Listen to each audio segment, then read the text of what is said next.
How nice of you to pay us a visit. It's a very relaxed atmosphere today.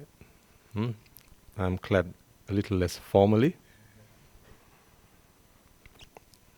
because the ubhayansha, which is basically to mean to cover both shoulders, this is called ekansa.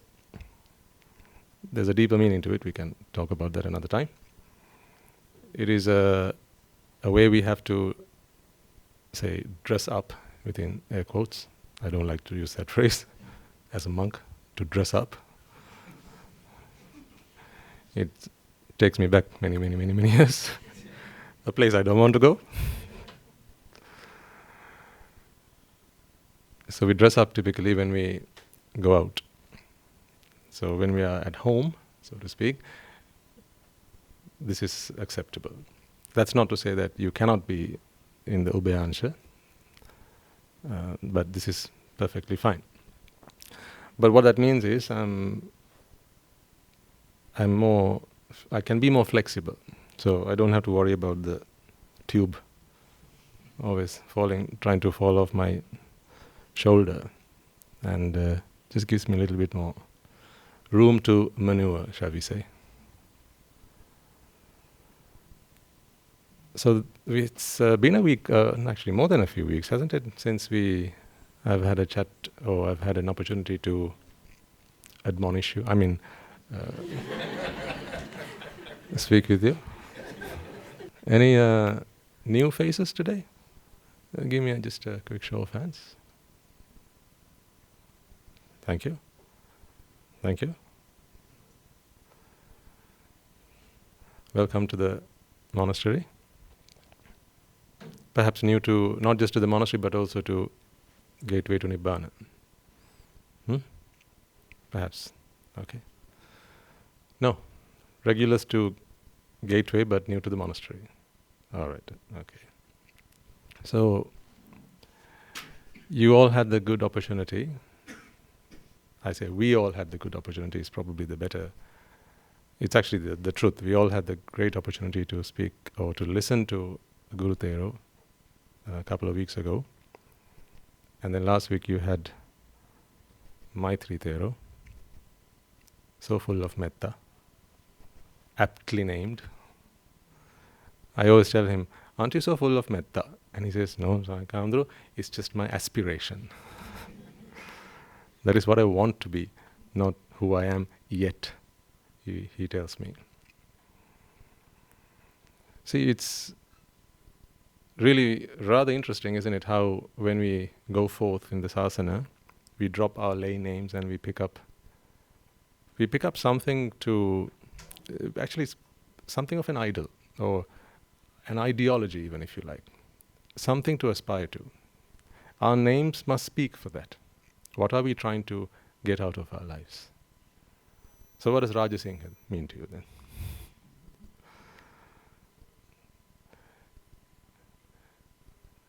So I have a name, I got a name when I was ordained. It means to see Nibbāna, to witness Nibbāna, to realize Nibbāna. Maitri Handru had a very common, but not a monastic name, of course. He was Mr. Daniel before he became a monk, and now he's Maitri Thero.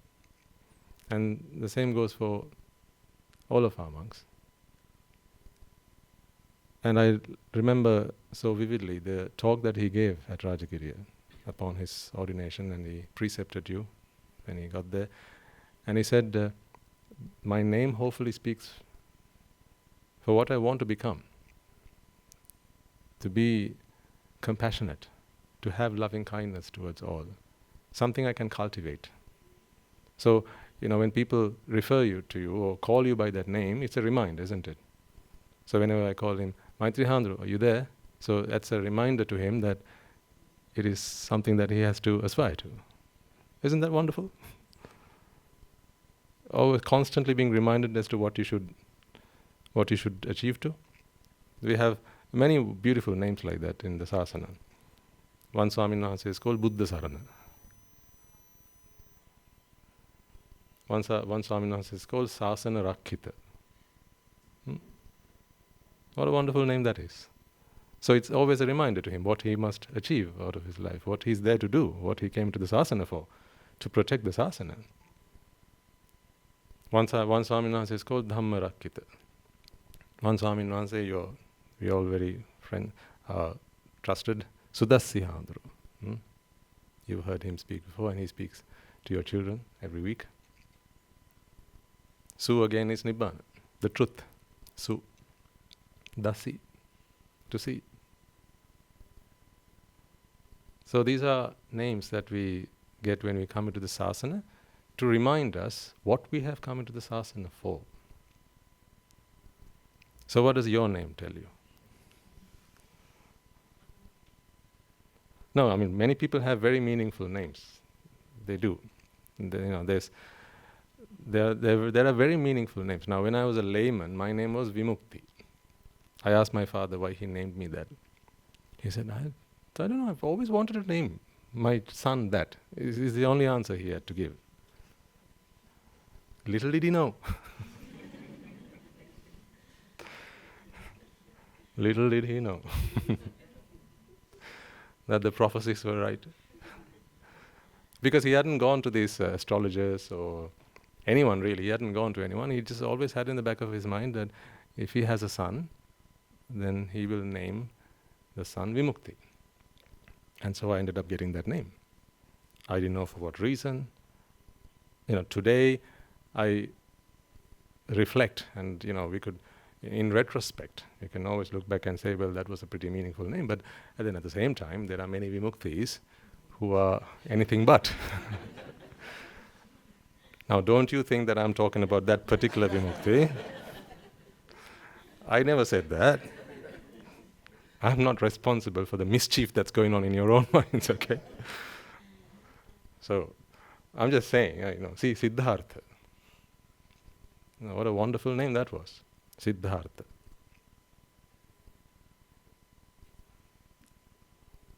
Artha is meaning. Meaningfulness. To bring meaning to people's lives. Isn't that what Siddhartha went on to do? He brought meaning to people's lives. So you can adopt a monastic name. How about that for today? What name would you give yourself if you came into the sasana? Now, I'm sure there are some here who are looking forward to come to the sasana, either in this lifetime or, in a near lifetime. But let's say there are some who are looking forward to come to the sasana in this lifetime, right? So, what name would you give yourself? And then there are others who, had they had the opportunity, perhaps if they had heard the Dhamma a few years ago, maybe if circumstances would have been slightly different, then you would have made that step forward. If that were the case, what name would you give yourself? So,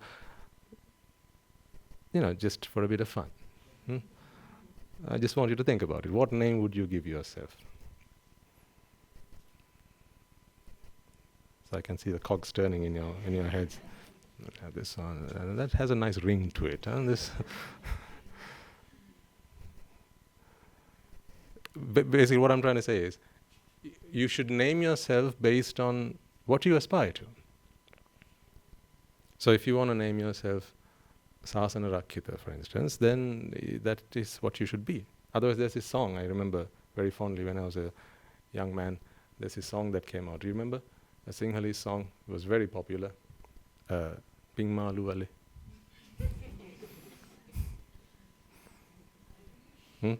So it was a for those of you who might not have heard that song, it was a very jarring juxtaposition of how people's names are hardly reflective of their actions.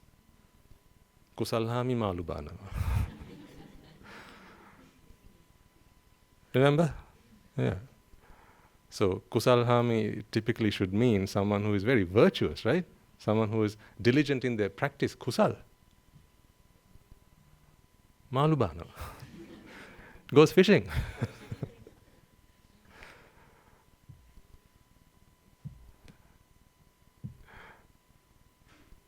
But what name would you give yourself if you came to this asana today? What name would be appropriate? Let's put it this way. Let's say you're not going to come to the sasana, you're going to stay at home and be good disciples. So you're going to be lay disciples, upasakas and upasikas. Okay? So as an upasaka or an upasika, what name would you give yourself? Say you were given the opportunity. Now there are, in some countries, I have seen people, they actually, they give up the names that they got from birth, and they adopt a new name, even as lay practitioners. Particularly, I've seen this a lot in the Western world, where they are named John or Anthony or Stephen or whatever, and then they drop that name, and then they take on some, they seek refuge in the Triple Gem, and then they take on a more Buddhist name. So then they call themselves very interesting, very some peculiar, but others very exciting, very interesting, very meaningful names. So if you were to give yourself a name based on what you do right now, not as a monk or a nun, but as a lay practitioner, can I think of you as lay practitioners or just lay men and women? It's called lay because it's very lay.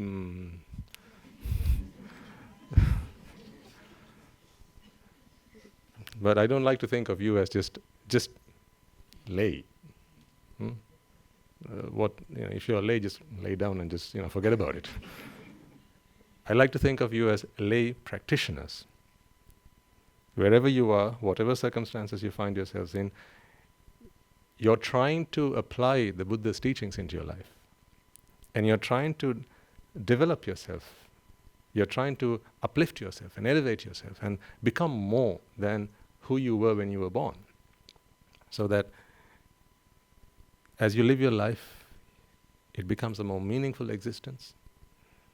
You're happier, you become more content, fulfilled lives, more meaningful lives. I think you are a community who have gone beyond the very mundane thinking that the amount of money you have in your bank account is a reflection of how successful you are in life.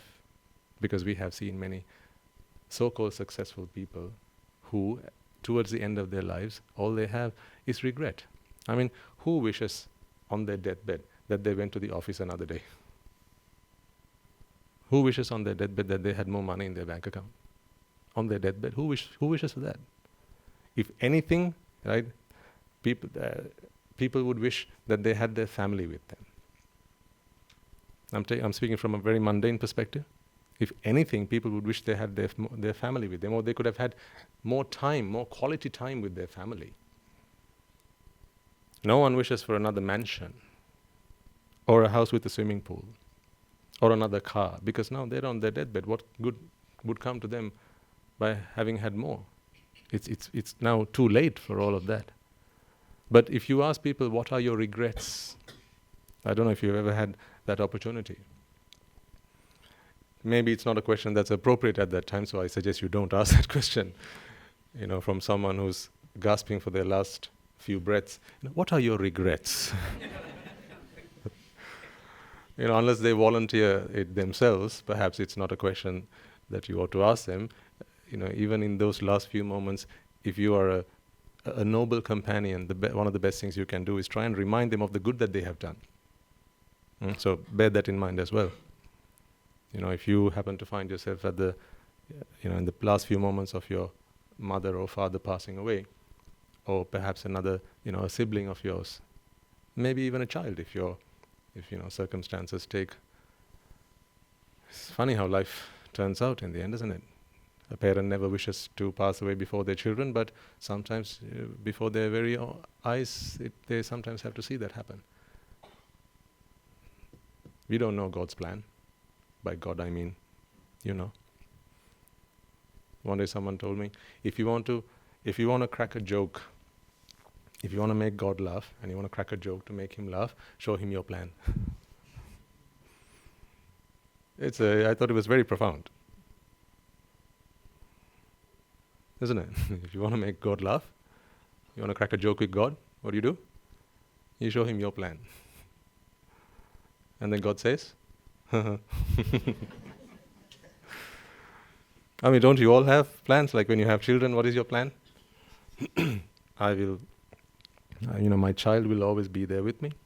I will teach him, I will bring him up, and I will educate him and strengthen him and give him everything I've got. And one day, he will look after me, he or she will look after me and be by my side. And when I'm old, he will walk me, he will hold my hand and look after me and all that. And then, one day I'll pass on his inheritance to him and everything I have earned so hard, worked so hard to earn. And then I will pass away holding his or her hand. These are dreams that people have. But how many of those dreams actually come true? You just have to cross the street at the wrong time. And all those dreams come crashing down. Isn't it? Otherwise you have to walk around with your dreams all, printed and laminated and stuck on your on your body so that people know, okay, not that guy. Move. Not so. Nobody cares about your dreams. Nobody cares about your dreams and your ambitions. Who cares? No one cares. When we focus on ourselves, we feel that the whole world must obey, must heed, and must be sensitive to my dreams and my hopes. So sometimes when someone talks you down, you say, someone comes and asks you, what do you want to be when you grow up? You say, I want to be so and so. Say you want to be a doctor. And then if the response back to you is, nah, ain't gonna happen. You'd probably not talk to that person again. You probably would never talk to that person again. And if asked why, you'd say, no, he just, what sort of a response was that? You want to talk to someone who will encourage you and see that I am so passionate about this. And how could they talk me down like that? I'm never going to talk to that man again. But then the same person, he then goes on to live his life and then finds out that that was never meant to be. Such was the case with me. I thought I was going to become a doctor. Well, not in the ways that I imagined it would be, but that's what I'm saying, life takes its twists and turns. And it's very funny how sometimes things turn out. And we have all these dreams and goals and ambitions, and we think that the world should heed to them and be sensitive to them and help us to achieve those goals, but no one really cares. No one really cares. And that is not because people are vile and vicious and wicked. It's because people are far too busy. Busy with what? Of course, people are busy trying to put their own stuff together and pull their own lives together. Because no one lives in the moment. See, an ambition is when you create something for the future. When you imagine yourself to be a certain way in the future, you're so engrossed with that, you forget to live and experience the beauty of the present moment. And so what happens? Then that moment passes away and the next moment comes along. So what do you do in that moment? Once again, imagine what life would be in the next. And again start dreaming and have hopes and ambitions for the next moment. So then that moment that was there was a gift. That's why they call it the present. Yes, absolutely. This present that is given to you, it's a present, it's a gift. When you get a present, what are you supposed to do? Throw it away and look forward to the next one? No, right? You're supposed to appreciate it, yes. You're supposed to enjoy it, experience it, and rejoice in it. But then the thing is, you're given presents every moment.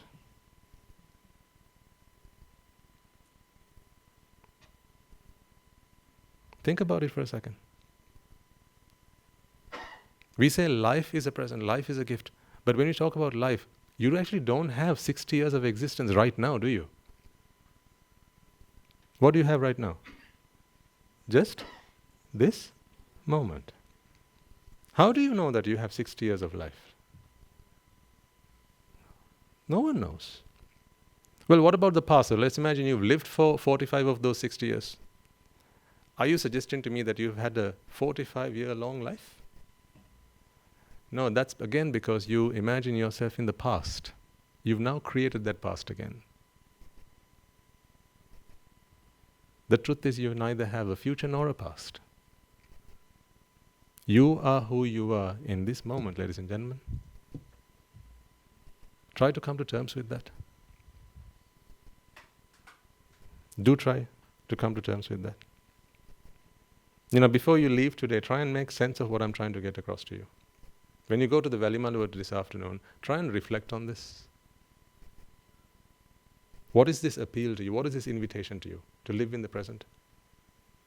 An Arahant is someone who experiences the beauty of the present. That is why there is never any fear of the future.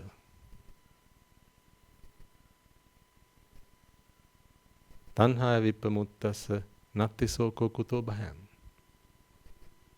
Tanhaya jayati soko tanhaya jayati bhayam. In other words, to take it very simply, when you have a future, when you have a past, there is fear and there's regret. There is sorrow. Take a very simple example. Let's say you're listening to a song that you like, some music you like. Now it's playing in your mind, right? That song's now playing in your head, isn't it?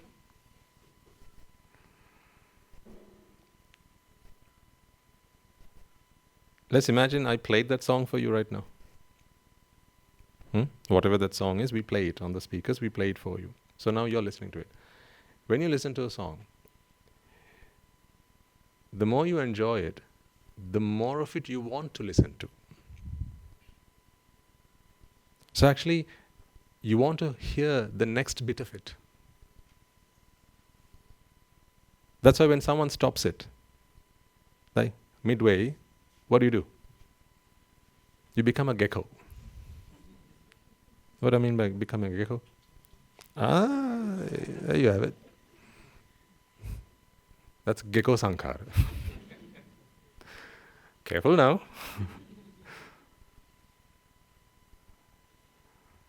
You sing the gecko anthem. What is it? Can't do it for me once? That's the one. Yes, that's you know the drill. That's the gecko anthem. So you go. See, just think about it for a second. Let's live our life here in this room right now. We have a fantastic opportunity here. We have the Dhamma, we have the Buddha, we have the Sangha, right? There are members of the Sangha sitting behind you and in front of you. You're covered by the Sangha. The Dhamma is resonating between your ears. The energy of the Buddha is vibrant here, right? So you're blessed. You have the blessings of the Noble Triple Gem, so there's not a better place or time or opportunity for you to understand what's going on with your lives. Because the task is, at the end of this, you have to give yourselves a new name. We will have a naming ceremony at the end, okay? You're going to give up your lay lives. No, not your lay lives. One step before that. Sorry. Oh, all right, sit down. don't get all worked up. Not your lay lives. I meant to say your lay names. You're going to give up your lay names and adopt a more Sasanic name. Not the arsenic names that you have. So you're going to adopt a more Sasanic name. That name should represent your aspiration. Are you a Buddha Rakkita? Are you a Dhamma Rakkita? Are you a Sangha Rakkita? Are you? Are you an Arya Deva?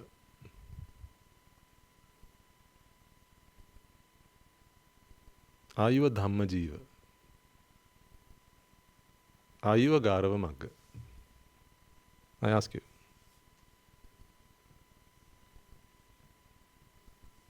There's probably one name you're waiting for me to speak out loud, but it's not a name that I often say because of the pure reverence I have in my heart towards him. But you know his name. Are you that? I don't mean that person. I mean what that name represents. See, if the name does not fit your actions, then you have been misnamed. Don't you think so? Then again we go back to Kusalhami. If Kusalhami is a fisherwoman, that's not an appropriate name for that lady. Silavati?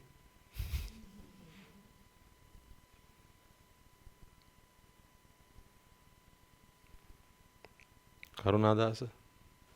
See? Karunadasa, what a wonderful name that is. Frankly. What is dasa? To be a slave, to be a servant. Karunadasa. My, what a wonderful name that is. Means to be a servant to pure compassion. To make compassion your master. Just imagine if compassion was your master and you were a slave, what would you be doing going around? Spreading compassion, spreading word of your master. Doing your master's jobs, doing your master's chores. That's what you'd be doing. Buddhadasa. There are people named Buddhadasa, right? Now various people's faces will flash through your mind, right? What I'm saying is, as those faces, because I don't know who you're thinking of, and please don't tell me either, right? That's for you. But as those faces flash across your mind, I want you to ask yourself, do you think they were aptly named? Do their actions align with their names? So once you've had a thought about that, I want you to now come up with a name for yourself. What name would be fitting for someone of your caliber? For someone who is of this action, this conduct? Because I don't know what you do when you're not here. When you're here, you observe the precepts. There's no saint who is more who is more virtuous than you. You could even call you saint this, saint that, and so on. But when you're not here, when no one's watching, that's who you really are, isn't it? When no one's watching. When you know you're not being watched. People have many personas, don't they? When their mother's watching them, there's a certain way you have to behave. That's why not everything gets posted on Facebook. That's why not everything gets posted on social media. You have to first filter. There are those filters that you want because you don't want the whole world to know exactly who you are. You just want them to see one facet of you. Can I ask you a question? Would you be prepared to live in a glass house? Don't nod. Don't not nod either. Give me that nod in your mind. Give me a mental nod, either like this or like this. What do I mean by a glass house? A very transparent house. Just imagine one physically, a transparent house. The whole thing is made of glass. Meaning, what goes on doesn't stay inside. Everyone around you gets to see what you're up to.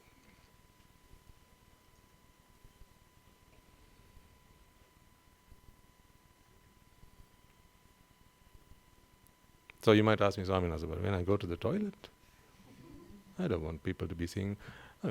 Going to the toilet is a very, very natural thing. Now, I'm not suggesting from here on, I would never propose something so bizarre as that, right? Because then people will hurl rocks at your glass, house. But what I'm saying, this is metaphorically speaking. Metaphorically speaking, if all you did, physically were what you needed for your survival. So, eat, sleep, drink, rest, exercise, use the washroom. These are all very biological, very natural things to do. Don't people know why you have a washroom at home? Is it a secret? This lady has a toilet at home.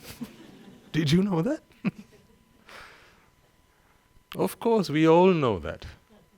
It's a very biological thing, but today, for civilization purposes, there are things that people do behind closed doors. But how many of those things are meant to be secrets? How many of those things would you not be so proud to speak of? This is the thing. Now that's what I mean. When you name yourself, you have to come up with a name that is true to you. Your conscience must agree with that. It doesn't matter whether I agree with it or not.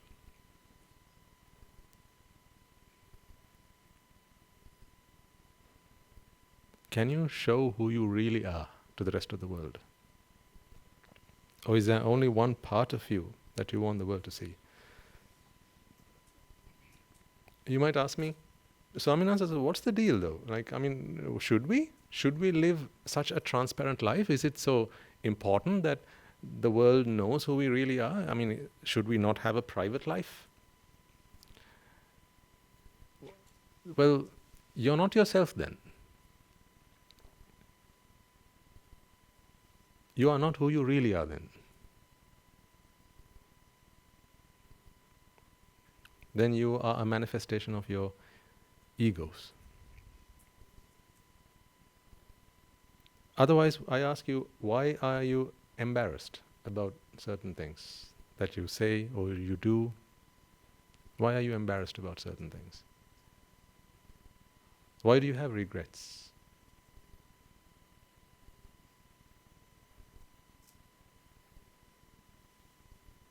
So this is an opportunity for us to think about all of this. Please don't think I'm scorning you or mocking you or undermining you, right? None of this is meant to be that. This is merely a one-on-one, heart-to-heart discussion. So there's no one else in this room right now. Just imagine that. There's no one else in this room except not even me. I'm not in this room either. There's just the Dhamma and you. I will speak the Dhamma and let the Dhamma reverberate between your ears, and then you are here, the Dhamma is here. That's it. No one else is in this room. If at any point I speak untruth or a falsehood, you can put your hand up and say, Swaminathan, that's not true. But for as long as what you hear is the truth, then it's you and the Dhamma that's present right now. Let the Dhamma interrogate you. Because that is righteousness. You call yourself the Dharma Rajagirians, right? That's the name you've given yourself. Well, let's talk about that then, shall we? I never named you that. I call the program Gateway to Nibbāna. 2 weeks or 3 weeks into the whole thing, you started sending me letters signed, what? Dharma Rajagirians. So, righteous Rajagirians. Is that how you sign your letters now? RR. Rolls Royce, is it? So you are now the Dharma Rajagirians. All right, fair enough. I ask you this question then. What does your conscience say? Don't answer. I don't want your answer. You need the answer, not me. I refer to you as the Dharma Rajagirians. I say, these are the Dharma Rajagirians. These are the Dharma Rajagirians. These are the righteous Rajagirians. When I give you that title, like the queen when she gives out that knightship, and what do you call it? Knighthood, yes. So there must be a name for that gesture that he or she does the king. I can't remember what it is. So when that knighthood is granted, is bestowed upon the individual, right? Then they must be fitting. Their character must be fitting to be a recipient of that knighthood. So you are henceforth knighted, madam, sir. You are henceforth knighted as the righteous Rajagirians. What does your conscience say? Is my question to you. So if your conscience is in agreement with the title, then you can give yourself a name, righteous Rajagirian, and then whatever name that you want to give yourself. Like, so that would be your surname. Righteous Rajagirian is your surname, and then you can have the name that you give yourself. Because we are all different, we all have our idiosyncrasies and all that. So you can give yourself your own name. So if you think you are a Karunadasa, right? So whatever name you were given when you were born, you can put that name to your side and you can pick up Karunadasa, and that's fine.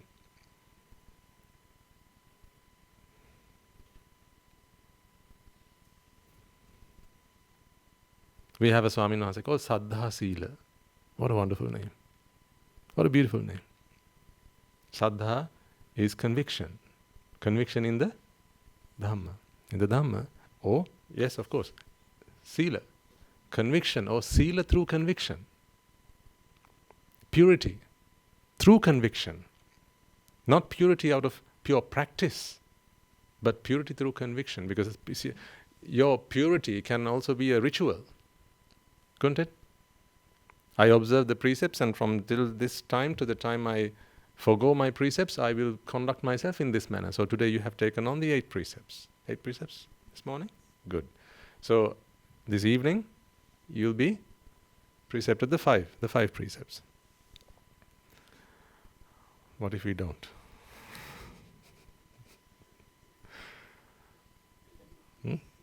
So Abrahmacharya, right? We spoke about this. Yes. So, fortunately, there is a way where you can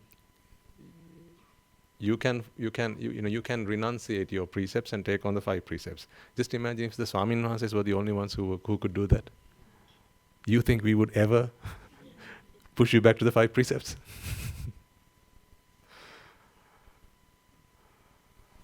So you have to give yourself a name at the end of this day. You don't have to do it at the end of this sermon, but towards the end of this sermon, you need to start thinking, what name can I give myself? What is my conduct? After everything said and done, ladies and gentlemen, that is what matters. When the lights go out, when no one else can see who you are or what you do, that's what matters. Because the lights do go out at one point. You can't trick nature. Mother Nature knows everything you're doing. That is why it is so important who you truly are. The face that we put up is a face that we put up in front of others, and others will they'll glorify us. They'll put us on a pedestal. They will exalt us. But what's the point? If behind the curtains, if behind closed doors, if when no one's watching, our conduct is not congruent with all that.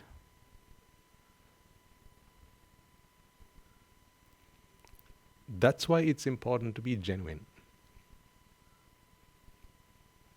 Taking this check, who am I genuinely? It's a very important thing to do. See, sabba papasa akaranang, kusalasa upasampada, sachitta pariyodapanang, etham buddhana sasanang. It's not sabba papasa akaranang in front of others. Or kusalasa upasampada in front of your teachers. It's not sachitta pariyodapanang while you're asleep. That is not buddhana sasana. The Buddha sasana will happen within you when these 3 things are natural to you. It's not just a mask you put on yourself, it is who you genuinely are.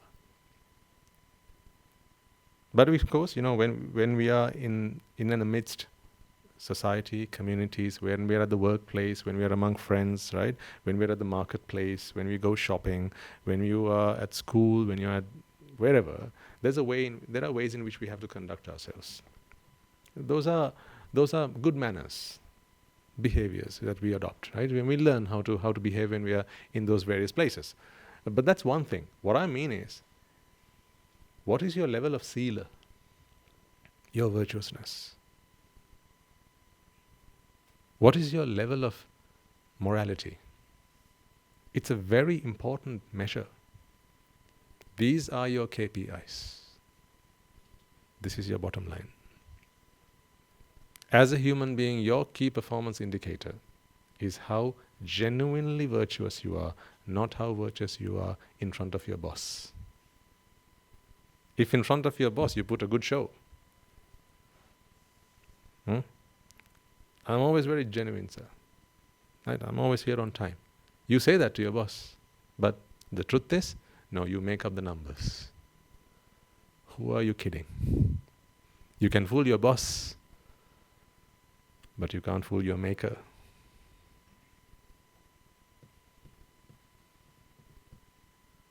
The thing is, you are 100% transparent to your maker. You can think of maker as the God, as the Almighty God above, or you can think of your maker as your karma and vipaka. Matters not. As long as it achieves the same purpose, it matters not. What your interpretation of that thing is, it doesn't matter.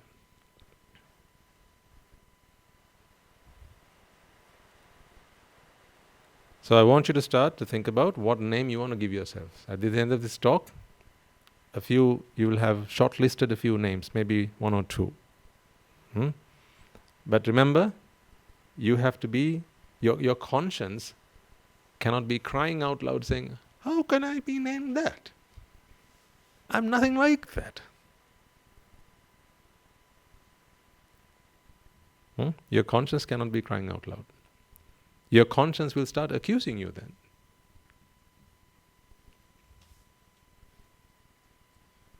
Because a good conscience is a soft pillow.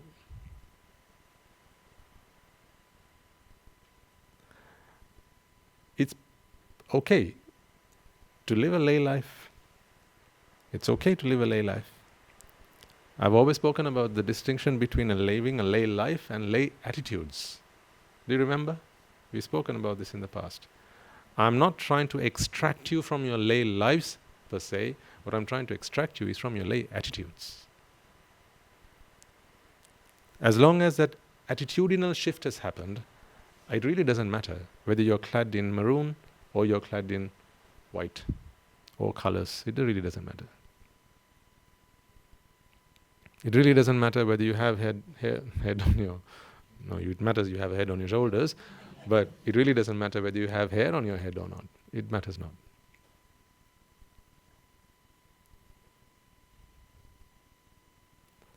Alankato chepi samangchareya, the Buddha says. Santo danto niyato brahmachari.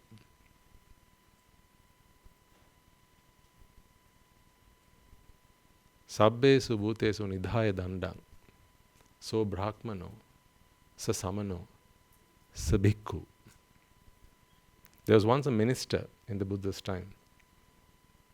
He was very fond of womanizing and drinking. Why are you laughing? You're thinking, I know several ministers like that, Swami. No, I mean in the Buddha's era. He was very wealthy, a statesman, if you like. So he was always dressed in the finest. He was adorned in the finest attire, very wealthy. So he often frequented with women and drink, and that's how he entertained himself. And on one occasion he was so drunk, he was going around on his elephant, but he couldn't keep himself upright. So the Buddha was passing with the Venerable Ananda, and the Buddha, it's very lovely in these scriptures where you find these instances where the Buddha gives a very gentle smile. Because it always prompts Ananda Thero to ask the question. Because the Buddha doesn't smile just like that. There's a reason. And so he asks, Venerable Sir, permit me to ask you why you have smiled. The Buddha doesn't smile just so. There's a reason why you have smiled. And the Buddha says, you see that man on that elephant, Ananda? Yes. Well, I'll have you know that he will soon become an Arahant. before the end of the day.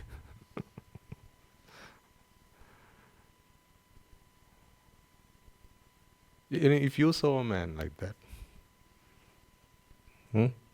clad in ornate jewelry and royal costumes, drunk, and has someone who's just been womanizing, if you saw a man like that, would you ever think that that's a man who is going to become an Arahant of all people?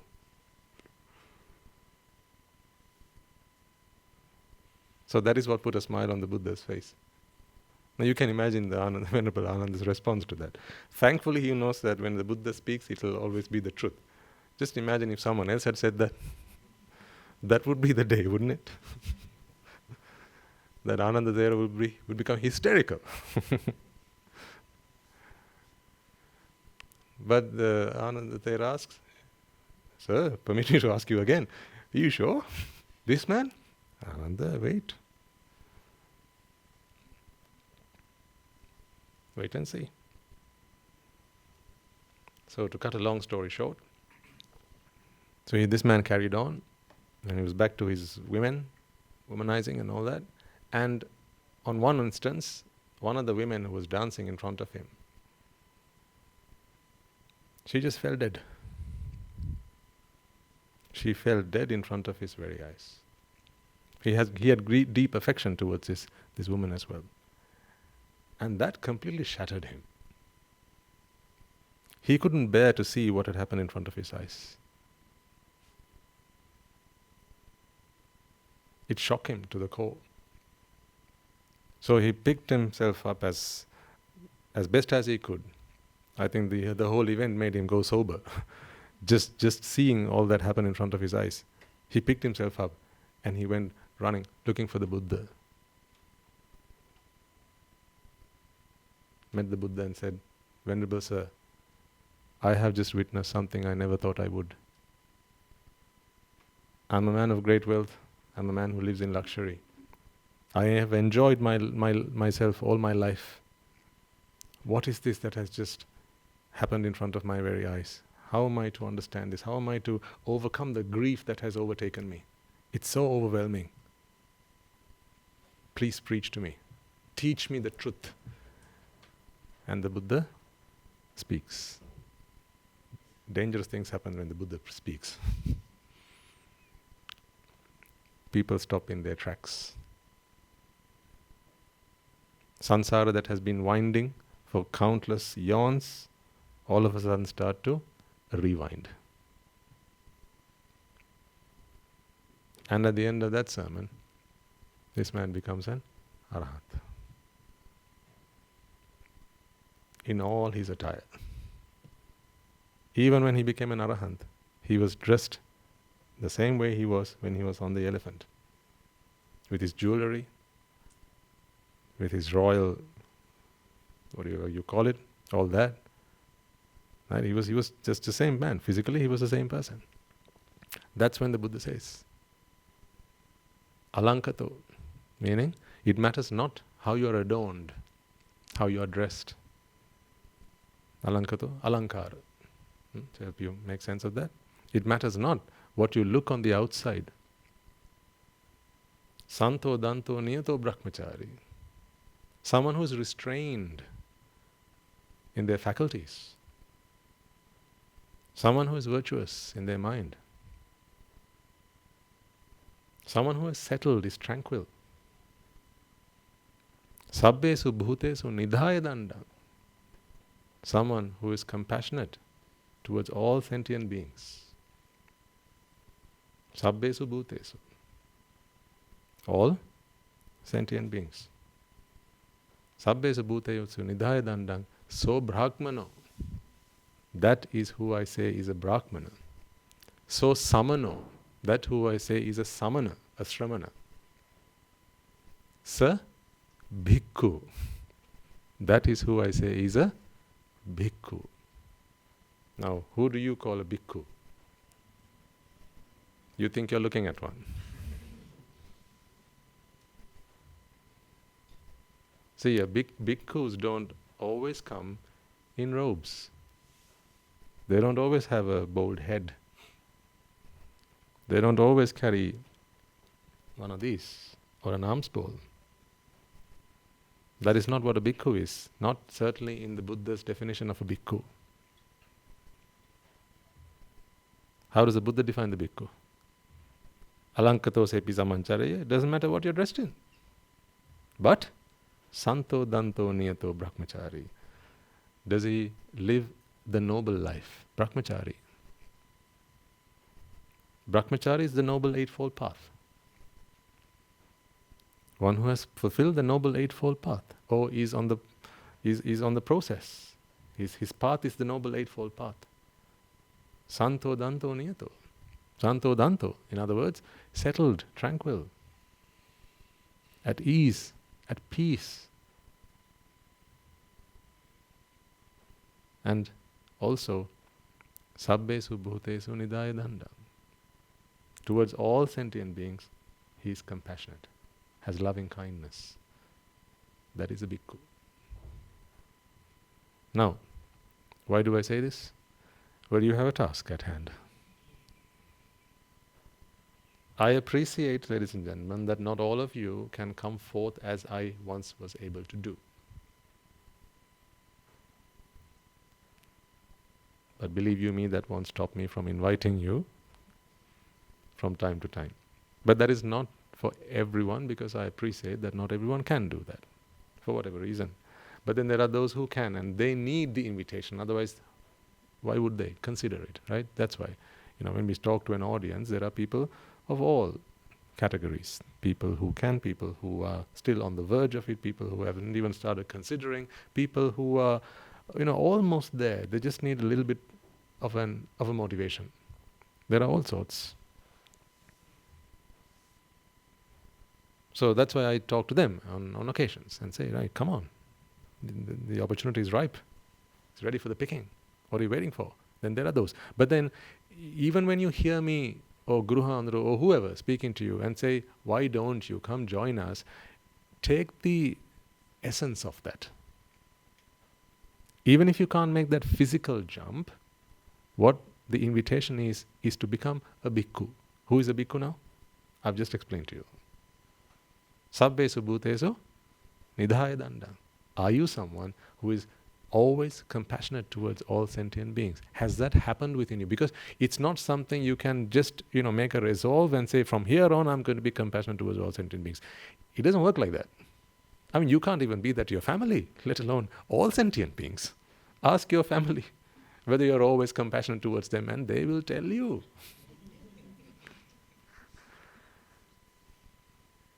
So that's why I don't ask, in public, put your hand up if you are compassionate towards all sentient beings, because you come with your family. Right? They will be like, excuse me, mister, you will put that hand down right now. See, charity starts at home. I love that phrase, charity starts at home. It doesn't mean that once you're done at home, now you have to go next door. That has many connotations. I didn't expect to be this relaxed. Charity starts at home and it ends at home. Let me help you make sense of that. Charity starts at home. Then your home expands. And then the whole world becomes your home. That's why it is said in the Bhagavad Gita, Vasudhaiva Kutumbakam. The whole world is one family. So charity starts at home and ends at home. Next step is not next door. What we have seen with some individuals, there is more charity extended towards the next doors, neighbors, than to one's own. Perhaps because she became single very recently, whatever the reason might be. Let's not go into that. There are children here. Charity starts at the office. The last place it comes is home. So much so that he doesn't even come home. And he... Hey, let's stop it there. Don't get me started. So charity starts at home and ends at home. So it ends at home. Your task is to make the whole world your home. See, I don't treat my mother and father any differently to how I treat you. I swear to that. Because now my duty towards them is to liberate them. What do I do with you? The same. If they come to me seeking refuge, I give them the refuge of the Noble Triple Gem. When you come to me, I give you the same. If you are practitioners of the Dhamma and you tell me, if the good lady here says, Swaminatha, I'm a practitioner of the Dhamma, I want to observe the precepts and I want to practice this, I want to sit down for meditation, but I'm very hungry. Swaminatha, what can I do? I will pick up my alms food and go on alms round for you, madam. And I will bring you that food. I'm prepared to do that. I wouldn't do any differently to my mother or father. No difference. Because Vasudhaiva Kutumbakam, yes. Charity starts at home and it ends at home. What you're supposed to do is expand the parameters of your home. The perimeter of your home. That needs to expand to encompass all sentient beings. Sabbesu bhutesu nidhaya dandang. So brahmano, so samano, so bhikkhu. That's why to a bhikkhu, there are no, these are my people, these are others' peoples. There is no such. These are the Buddhists who I will look after, who I will cater to, and these are the Christians. Let the fathers in the churches worry about them. That is not a bhikkhu. If I had the ability to examine the faculty with which you can understand the Dhamma, and I realized that there was not a single person here who had the ability to understand the Dhamma. Just saying, all right? I'm just being devil's advocate here. Right? If I had that ability, and then, today being a Sunday, if I go to one of the churches, as I drive past, let's say, and I could examine their minds, and I could see that in there's a congregation, let's say, of 500 people, and there's one person in there who can understand the Dhamma, I will go there if I'm permitted to. But say there are 5,000 people here, none who have the ability to understand the Dhamma, but all have observed the precepts, and they have come here and they said, we want to attain Nibbāna, but they don't have the ability to realize Nibbāna. I will still go there if there's one person there. Didn't the Buddha do the same? How many villages, how many towns, how many cities must he have crossed on foot to get to Angulimala? He was a murderer. How many virtuous people must he have crossed along the way? How many hermits? How many ascetics? But he went all the way to see a murderer. All that way. Someone who was waiting for the next opportunity. And then when he saw the Buddha, what was he going to, what did he have in mind? Wonderful. Another customer. That's what Angulimala had in mind. He was prepared to go where no one would venture, with no weapons but the Dhamma. Why? Because the Buddha knew, here's a man who can grasp the profoundness of this teaching. I believe you can. That's why we invite you to come here. I believe you can. I believe, that is my personal belief, that you can. You have what it takes to understand the Dhamma. That is why when you could have easily have stayed home today, because it's a longer trek to come all the way here. You still chose to be here. I'm not going to take a register. That's why I always remind him, put at the end, registration is not required. Because your being here is not to show off. It's not to tell Swaminatha, came. Keep me in your good books, Swaminatha.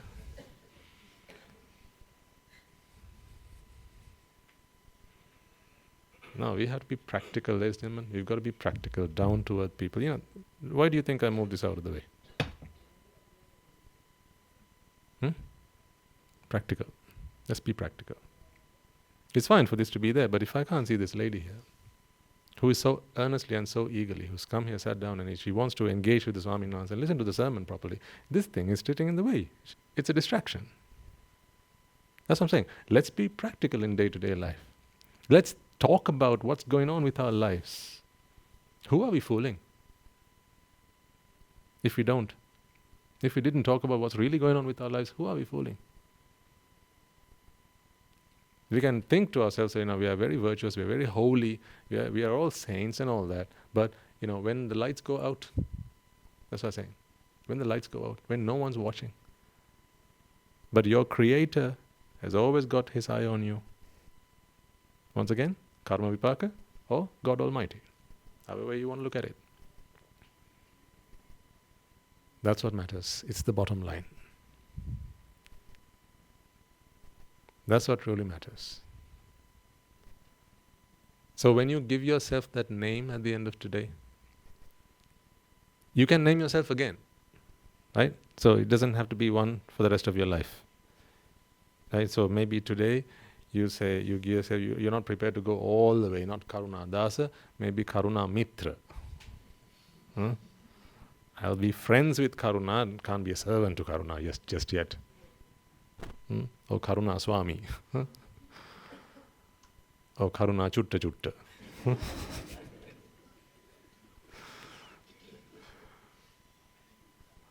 I can be compassionate, just a little bit, at times. But can't be Karuna Das, not yet anyway. That's okay. That's okay. Whatever you want to name yourself, but let it agree with your conscience, is what I'm saying. Let it agree with your conscience. Give yourself a Sasanic name. And come up with a name that represents who you are in your character. Why? Because that is all that matters. It's not what your boss thinks about you. It's not what the chief monk at the temple thinks about you. When you take your alms food, the Swaminathan say, no, how good you are. But little did you know that at home, as you were preparing the alms food, you had a fight with the rest of your family. Arguments and disagreements and fights and all that, but you brought the alms. You might as well have brought alms. What is the point of bringing alms to the temple if you have alms at home? You know which alms I'm referring to, right? Yes, weapons. So we want alms without alms.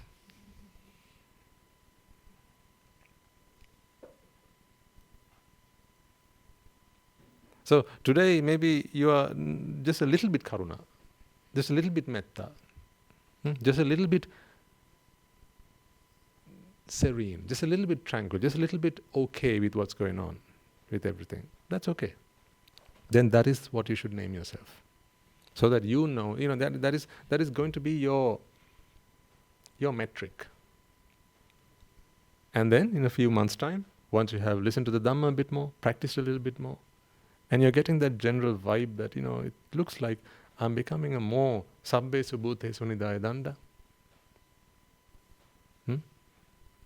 But never ask yourself, am I Sotapanna, am I Sakrudagami, am I Anagami? Don't ask those questions of yourself, because 9 times out of 10 you'll be wrong. Because you're making this judgment with ignorance. I can tell you one thing about ignorance, and it's wrong. Whatever judgment you come out with ignorance, present, it is wrong. That is why it's called ignorance. So a mind that is ignorant is not a mind that is equipped. It is not a mind that is qualified to make that judgment about oneself, let alone about someone else. That is why makes no sense even to go up to an Arahatan Vahansa and ask an Arahanta Swaminathan or whoever, Arahatan Vahansa, am I a Sotapanna, am I a Sakrudagami? The best they can do is they can sit down with you, discuss, talk the Dhamma, see your understanding of the Dhamma, and here's the best they can do. It looks like, from what you've told me, that you have a fair understanding of the Dhamma. And based on what you've told me, it looks like you've walked the path, based on what I hear. only based on what I hear. But then just before that interview, you could have just studied the whole Tripitaka. Right? And then come back and replay that verbatim.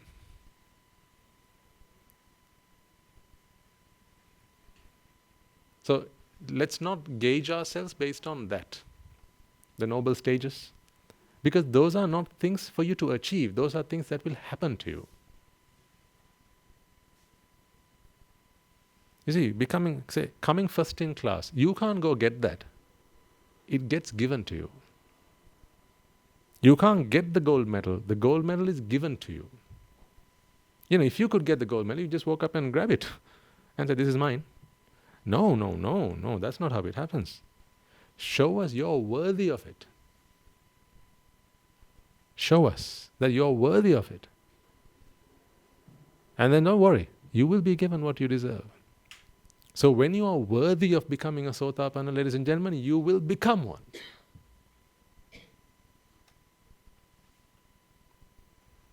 Don't waste your time making that your aspiration. It's always the journey, never the destination. You cannot get to a destination. You can only make the journey. The destination is your reward for making the journey. Yes or no? Your destination is the reward for making the journey. How else can one be given the destination without making the journey? Is that possible? No. The gates of the monastery was the reward for you making the journey. So then, the state of Sotapanna, the noble state of Sotapanna, the noble state of Sakrudagami, or a once returner, the noble state of a non-returner, that is an Anagami, or the noble state of an Arahant, someone who has become a Buddha, is the reward that you get for making the journey. And that journey is Sabbesu Bhutesu Nidaya Danda. That journey is Santo Danto Niyato Brahmachari. That's the journey. That's the journey, folks. That's the journey. Brahmachari, noble life, noble livelihood. Your understanding of the Dhamma will get you there. That's why all you have to do, people ask me this question, Swamina, so what do I have to do to get to Nibbāna?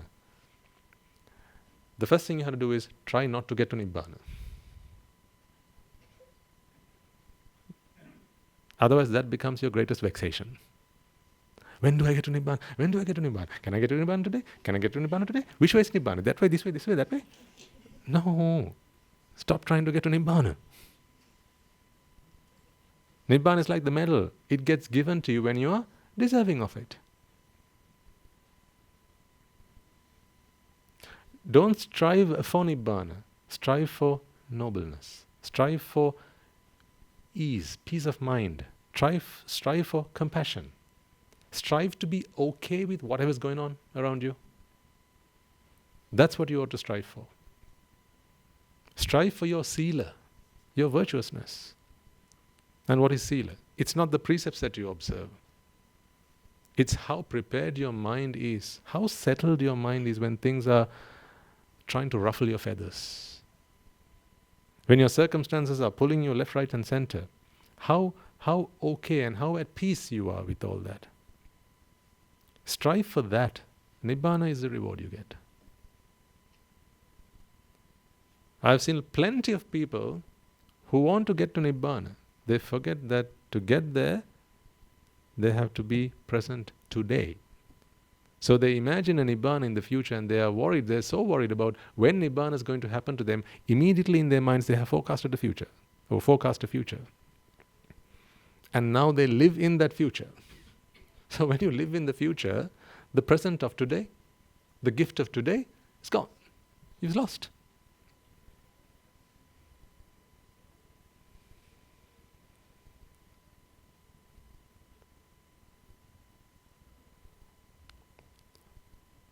So ask yourself, what name can I give myself where my conscience will agree with? And continue with your practice. In 6 months' time, you can do that again. Rename yourself.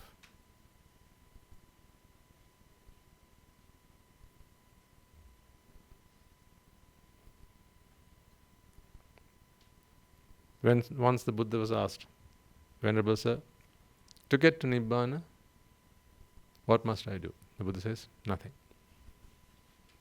So should I not do anything? No. As in, no, you should neither do something nor do nothing. Because the whole question was based on a wrong premise. Because this man wanted to do something to get to Nibbāna. Because when you want to do something, you're thinking about something in the future. See, I want to do something, meaning you're not doing it right now, right? Think about it. When you say, I want to go there, where are you now? Here. I want to do something doesn't mean you're doing it right now, right? That's the point. That's what people miss. When you want to get to Nibbāna, you lose Nibbāna in the present. Nibbāna is always in the present. Nibbāna is the acceptance of the present. So how can you have a Nibbāna in the future? How can there be Nibbāna tomorrow? Tomorrow is merely a hope in your mind. A hope for Nibbāna, a hope for heaven, a hope for whatever. This is sometimes even a very different way of thinking, because people are so used, so attuned to making plans, ambitions, setting dreams, and then striving for that. That's how we've all succeeded in our lives in one way or another. When we were younger, right? When we started primary school, what did we want to do? Qualify for secondary school. When we were in secondary school, what did we want to do? University. And then at university, what did we want to do? You know the drill, right? So everywhere we were, we always felt like this. We are doing what we are doing today so that we can be somewhere else tomorrow. Do you get what I mean? When you're at work, you're not at work for today, are you? Think about this for a second. And I'll tell you, and then you will understand why Nibbāna seems like something that is so elusive. Because people miss the plot. They miss the point. This is very poignant.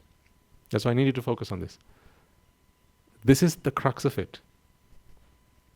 This is where people miss this. When you're at work, so you imagine yourself at the office. You're at the office for when? For tomorrow. Because when's payday? Tomorrow. When you're drafting an email to send to a client, to a customer, right, to a stakeholder, you're thinking of the time when they receive it, when they action it, and when they come back to you with a response. See, again, you're in the future. So all your actions today are focused on the future. They have their rewards in the future. The things you do today are for the future. That's why, going back to the example I took earlier, when people have children, they have a child and then they think of the child's future. Did you know, dear parents, that when you have a child and you think of the child's future, you miss out on the opportunity to enjoy 9 months of labor in this moment.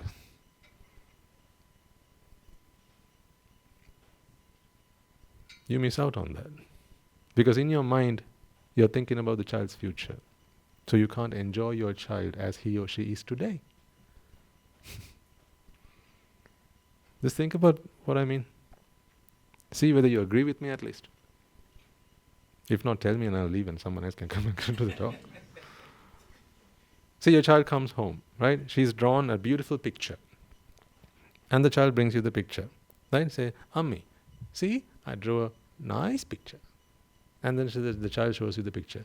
Whilst you're looking at that, you're thinking to yourself, she can become an artist one day. Yes or no? Give me that virtual nod. See? One day she can become an artist. But then for that, she has to get good grades at school as well. Because she can't just be an artist, she has to be a successful artist. Then she has to learn how to make a business out of it. So then I have to send her to business school. Maybe an MBA alongside that would be good. So she's only 7 right now. Then university, probably in Melbourne or somewhere. She'll start saving for that.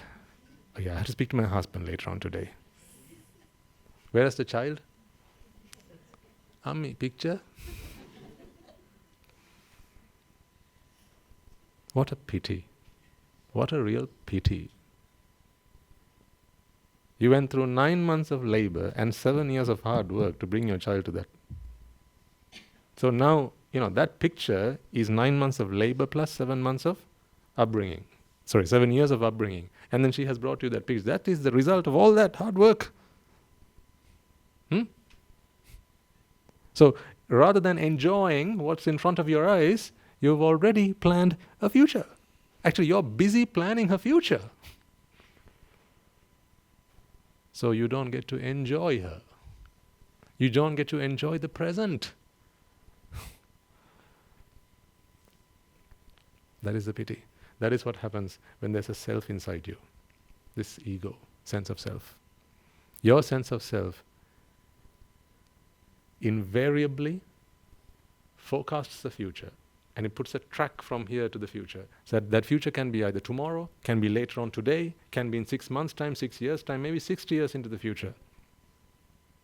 When you take a walk to the beach, right, you can't enjoy that, ladies and gentlemen. That's the thing. Because whilst you're at the beach, you're planning, what shall we have for dinner tonight? Shall we stop at a restaurant? The seagulls are flying. The sunset is breathtaking. The waves crashing on the shore. All that beauty, that present is lost. Because as soon as you start plan right what you're having for dinner or where you're stopping by to have dinner, then you start planning, I'm only 30 now. In another 30 years' time, I'm going to retire. So when I retire, also I'll come with my husband, I'll come with my wife, and we'll walk on the beach again. So now you're planning a walk on the beach 30 years from today.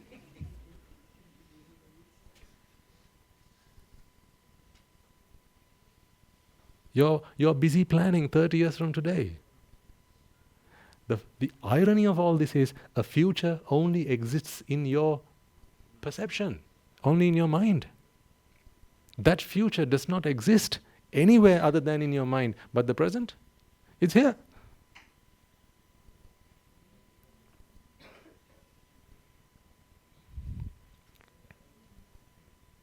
So for anyone who has a future, of course, there's always its evil twin brother, the past. So when you're at the beach, and you're looking at the beach, you're thinking, yesterday it rained.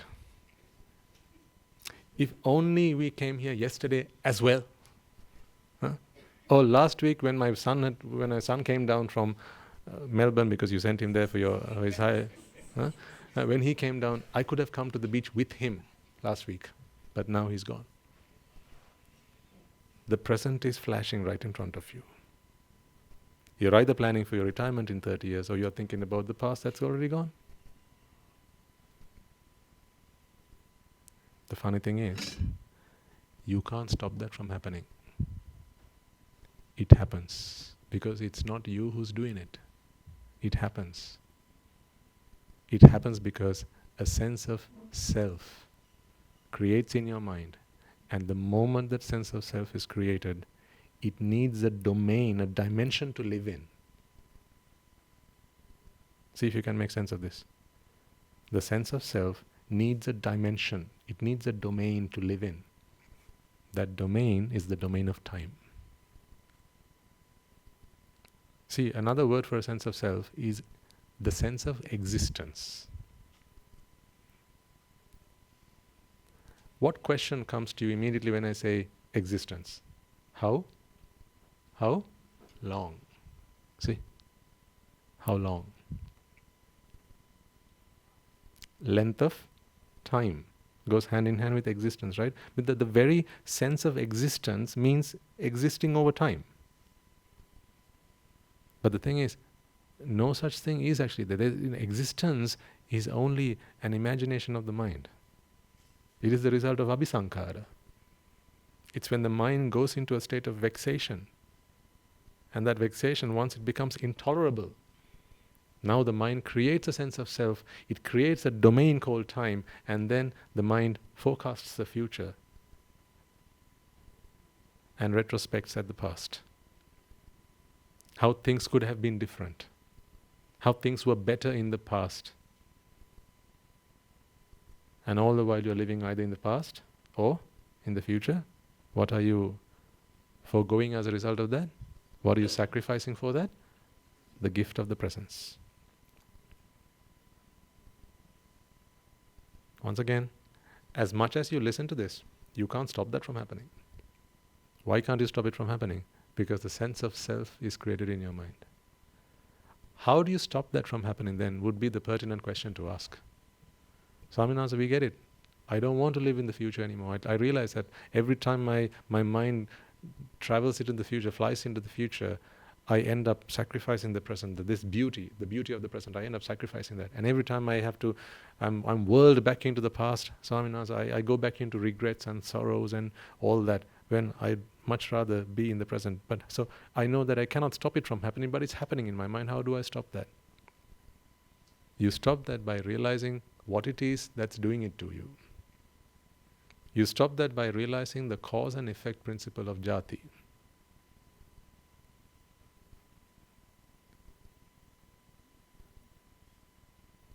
The dependent origination of this phenomenon is what the Buddha preached when he talked about dependent origination.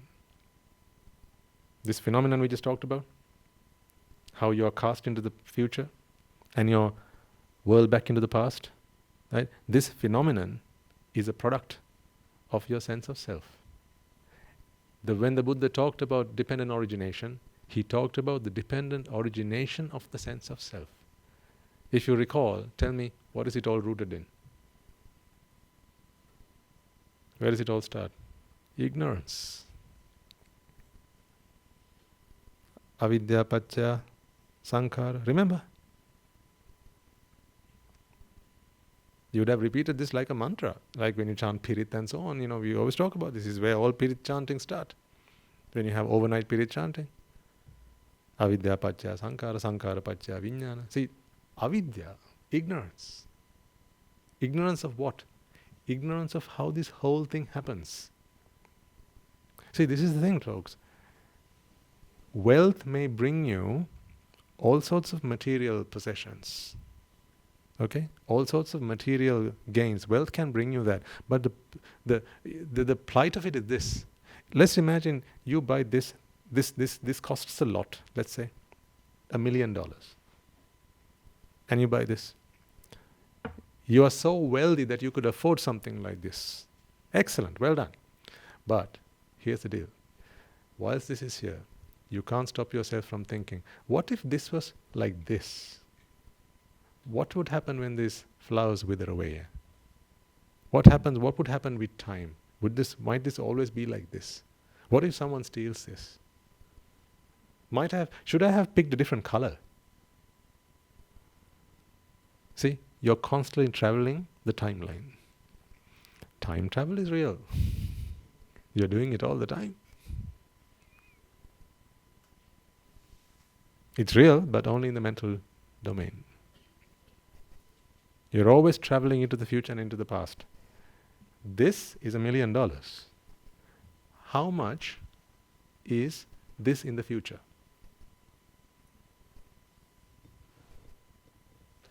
Let me rephrase that question, see if you can understand what I mean by that.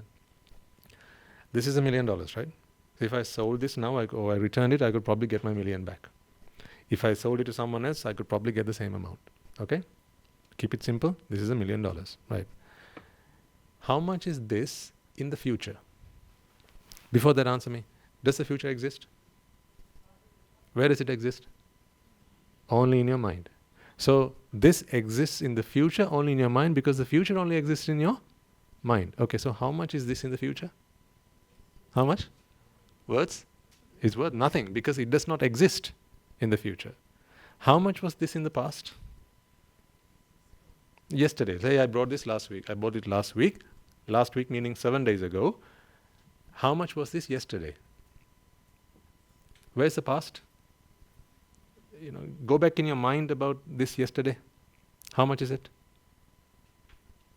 Now, in the past? It's not making sense, is it? Right, let me try again. Here's the object now. Okay, how much is it? It's $1 million. This is all that exists. This is all that exists. Otherwise there would be 3 of these, wouldn't there? One in the past, one in the future, and one in the present. There's only one of this, right? But whilst this is here, can you not imagine this in, say, another 5 minutes' time? Imagine this in 5 minutes' time. It's only an imagination, right? It's not a physical manifestation of this. So how much would you pay for that imaginary pot? How much would you pay for that? How much? How much can I sell it on the marketplace? It's not worth anything because it only exists in the mind. It's only an imagination, right? So it's worth what? 0. Okay, we bought this a week ago. Don't go back all the way, one whole week. Let's not make it difficult on ourselves. Let's just go back yesterday. Just imagine what this might have been like yesterday. Again, where is that? Only in your mind, only in your imagination. So, how much is that? Or would you give maybe like $500,000? Shall we be fair? Maybe give it $500,000? And maybe for the future we give $750,000? Huh? How much is it? 0. Okay. So its value, in a conventional sense at least, its value is only valid in the present. Okay, then tell me, if while you have possession of this, in your mind you are living in the future or the past,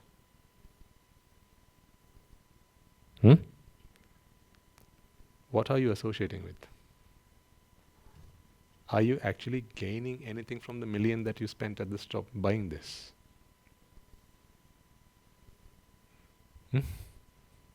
Because you're thinking about what this might be like tomorrow, or what this might have been like yesterday. You bought this so that your mind could associate with this, right? I mean, what else did you buy it for? You bought this so your mind could associate with it. What are the things you could do with this? You can look at it, you can touch it, right? You can smell it, right? I'm not going to say taste it and so on. Right? This is an object it's an example, right? So you could indulge your 5 senses in this, but your 5 senses are merely doors to take stimuli to your mind, right? So in other words, this is here, you bought this, you took possession of this so that you could experience this in the present, for the mind to associate with. Agreed with me? So that your mind could associate with it. Then, only when your mind associates with this, are you getting your money's worth. Is it making sense to you? No, right? No. Okay, I'll start again. It's alright, let's take our time. Because there's no such thing called time, so we can take all the time with it. Right. I'm going to sell this to you. It's $1 million. If you take this home with you, you can do things with this. For instance, you can look at it. You can enjoy its beauty. You can smell these flowers, and let's say they smell very nice as well. So these are 2 things you could do with it. Does that make sense so far? But it's $1 million. So, because you're keen on doing that, you want to look at it, you want to enjoy its beauty, and you want to enjoy the fragrance, you pay me the $1 million and you take it home with you. So far clear? Okay. But once you take it home, you put it on the fireplace, let's say, or somewhere, and then you can't help yourself but start thinking about what this is going to be like tomorrow. So this is this today, but you're thinking tomorrow the flowers might wither. Like what if one of the petals break? What if what if my sister comes and asks for it? Common problem, right? Common problem? Yes. And now, again, it's $1 million, so you have to keep it safe, right? So what if someone steals it? See, steals it. What if someone steals it? What if it catches fire? It's $1 million. What if there's a flood? What if the whole roof comes crashing down? I'm okay, but the flowers, $1 million. So when you're thinking about all these things, what are you thinking about? The present or the future? Future. You're imagining in your mind what might happen to this in the future. You could also imagine good things. For instance, I want to give this to my loved one, or the soon-to-be loved one. I want to give this to my girlfriend. I want to give this to my boyfriend. I want to give this to someone special to me. So again, that is something to happen in the future, not the present. What do you have in the present? Just this. Just this.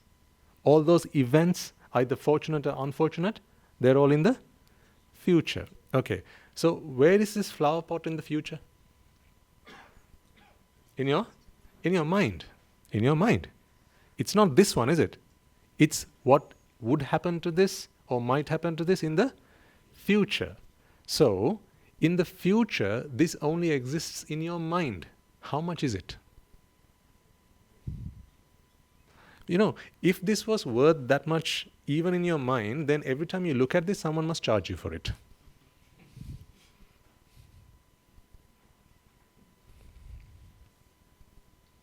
So they should say at the shop, if you want to buy it, it's $1 million. But if you take a single look at it, $500,000. At least $500,000. So even if you accidentally saw this, you go bankrupt. You won't be allowed to leave until you paid up. So now you understand that this imaginary thing, this creation in the mind of the future has no value per se, because it only exists in the mind. The actual object which is of value does not exist in your mind. Make sense? Okay, so in the future, how much is this worth? 0. Why is that? Because it's only in your mind. Now think about the past then. Think about this yesterday. Where it might have been in yesterday, who it might have, transferred through. Right? Maybe someone gave it to you as a present. Okay, so say your cousin gave it to you. So now you're thinking about your cousin. Oh, my cousin brought it to me, wrapped it and gave it to me. What a nice cousin, right? What a lovely cousin. And how carefully and meticulously and so how so painstakingly he or she might have wrapped the whole thing up and brought it to me. Now you're thinking about this in the past. Where is this in the past? Only in the mind, because the past only exists in the mind. So how much is this in the past? Once again, 0. So this is the present. It's worth $1 million. In the past, it's worth nothing. In the future, it's worth nothing, and in the past, it's worth nothing. So then tell me, if you have acquired this and you've paid $1 million for it, okay, so that your mind could associate with this, unless you are in the present and experiencing this, whenever you shift into the future, it is not this you're associating with. And whenever you think about the past, yet again, it's not this you're associating with. So, why did you pay $1 million? How are you getting your money's worth? What a waste of an investment. Because this is only there in the present. Now think about this. Someone gives you a necklace.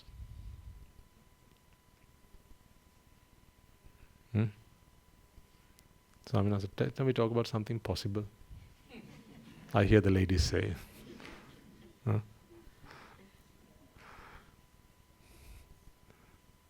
Okay, someone gives you a sari. Or a nice dress. Someone gives you a nice wristwatch. It's only there in the present. The moment you imagine yourself wearing that necklace around your neck and going around, seeing people, going to the party and, flashing it and showing it to everyone, that necklace does not exist in your world. In other words, you are making no use of the money that was spent on buying that necklace. Think about this, ladies and gentlemen. This is such a profound truth, but it is so rampant in our lives. It's there throughout our existence. Our lives have become so miserable because of this. You fail to live in the present because your mind always casts the future and always imagine what might the future be like. And you always go back into the past and imagine what was the past like, how it could have been different, how things could have turned out differently. You can't stop yourself from thinking about these things. But this is only available in the present, and this million is only available in the present. Its worth is only valid in the presence, or rather at the present moment. Its worth is only valid in the present. Now let's imagine your net asset or your total worth. Your total worth is determined by your possessions, let's just say. Again, very mundane examples, but things hopefully that you can make sense of, right? Your total worth is the total value of all your assets. Let's just imagine this is the only asset you have. When you're in the present, what is your net worth? $1 million. When you're in the future, what is your net worth? Nothing. Let's say you have a car, the latest model. You brought home the latest Mercedes, latest, brand spanking new, just right out of the showroom. And there are only 5 of them in the country. Yours is one of them. Fortunately, your neighbor hasn't got the other one. Even better, right? So, one of a kind for the entire neighborhood. Only one of a kind. So you have this one, the brand spanking new Mercedes, right? And you just bought it, but the car is parked in front of you. Okay? You get into the car.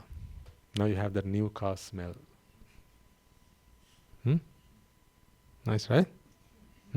And then you imagine driving around the street, along the streets, right? And people looking at you, and them asking you about it later on, when you meet up at the weekend.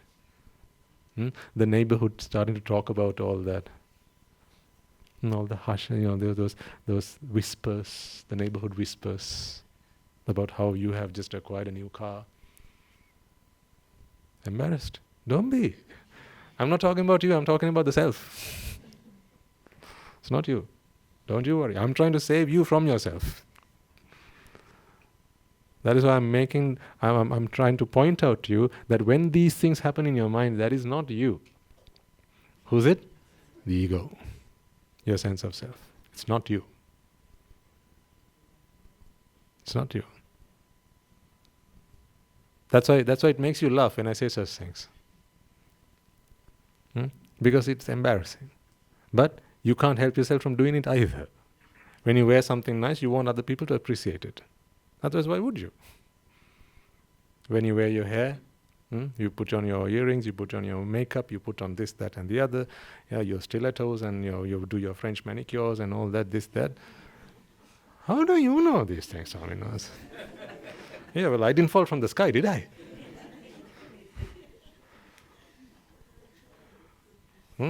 So you once you do all that and you walk out of the saloon, right? Just imagine that you've spent half a day at the saloon. You've done your hair, you've done your makeup, you've done your eyebrows, you've done your nails, right? You've done the face, whatever things you do there when you're there, right? You've done the full package, and you walk out. You meet your best friend. They don't say a single word.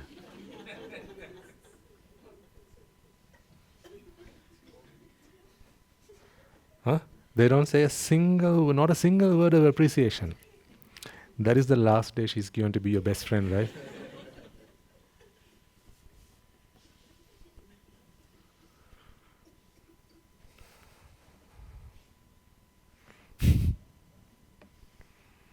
What have you done to yourselves?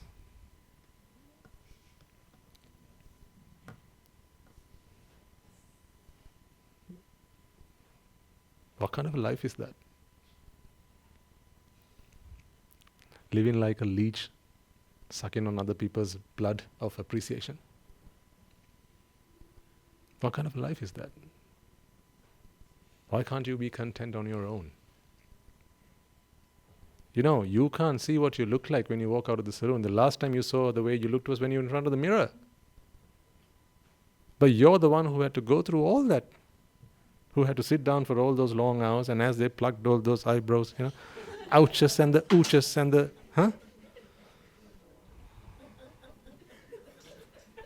what they call the threading, whatever, right?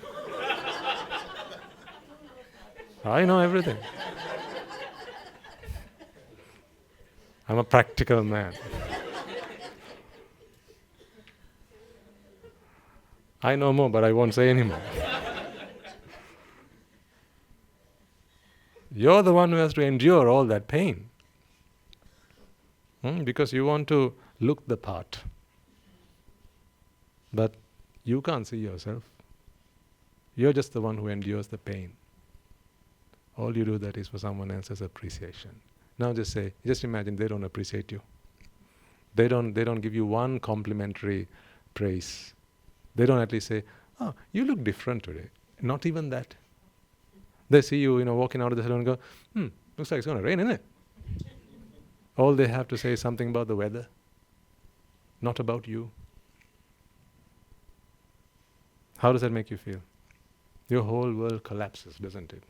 And you ask yourself, I spent all that time, all that money, and not even a word of appreciation. Pity yourself when you feel this way, ladies and gentlemen. Pity yourself, because there's an ego that sits in front of you, that sits on you, that's bringing all this misery to you. That's why when you go dressed nicely to a party, you want someone to come up to you and say something nice. If you're the bride, particularly, because that's her day, isn't it? It's just my day, so there's the bride. Imagine the bride and the groom standing next to each other. Everyone comes and appreciates the groom. I say, "Oh, you look dapper. You look very handsome today," and says nothing about the bride. How do you think she's going to feel? That marriage won't last very long.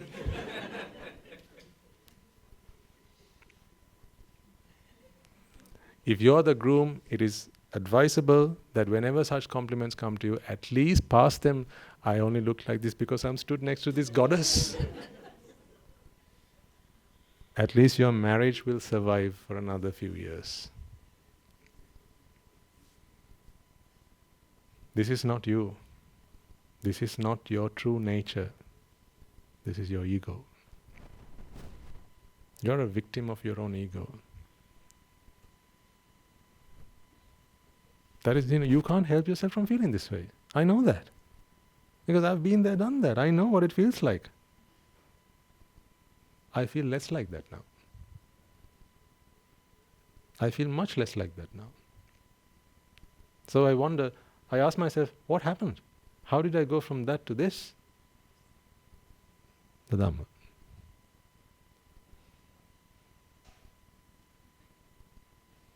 I wept. I cried.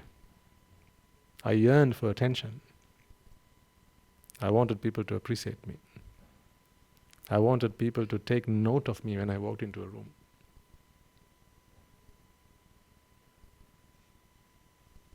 Don't you? When I spent all that time dressing myself up, I wanted people to take notice of me. When I did well in my exams, I wanted my parents, I wanted my teachers to congratulate me. Once a year, I wanted everyone to come around, make a cake, light some candles, and just appreciate my existence. Once a year, at least once a year, I wanted people to do that. Acknowledge me at least once a year. I wanted people to do that. I don't anymore. Thus I don't take birthday parties. But I know some who do.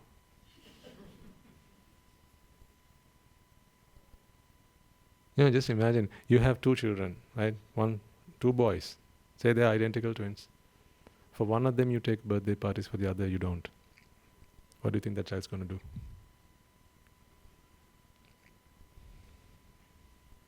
He'll either beat the hell out of the other kid, or commit suicide, or run away, or become depressed.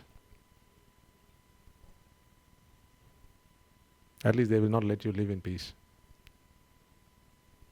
And they'll end up developing an inferiority complex, which will later on in life manifest itself. We call them the unloved. Unloved in the early years of your life. Later on, you inflict that on others. We've seen that in society. How people who have not had motherly, fatherly love and affection, later on in life, they exert a very ugly disposition towards others. So how do we fix that? We fix that by educating parents to love their children equally. No. That's how the Ministry of Child Welfare fixes that. That's not how the Buddha Sasana fixes that. The Buddha Sasana gets deep into the core of the child's mind. As early as we can, we ask the child, Buddha, why is it you need that appreciation? What is that yearning for recognition? That's not you, dear child, that's your ego.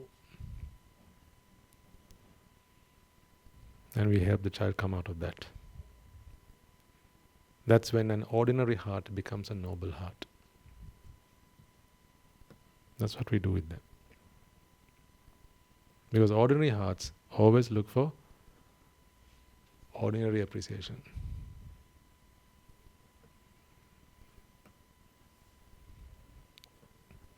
Did you understand the concept with this one? Its worth is only valid in the present moment. In the future it's worth nothing. In the past it's worth nothing. So whether this is a necklace, whether this is an ice cream, the same applies. Imagine you're eating an ice cream, but as you're eating it, you're thinking about the next spoonful. Then what happens? You're not really enjoying the ice cream in the present. You're thinking about the next spoonful. Now just imagine if you have only 2 spoonfuls left. You've eaten the one before the last, and then the next one's coming. What's on your mind now? See, then you have experienced this well and truly, what I'm talking about. Haven't you? Haven't you? Haven't you?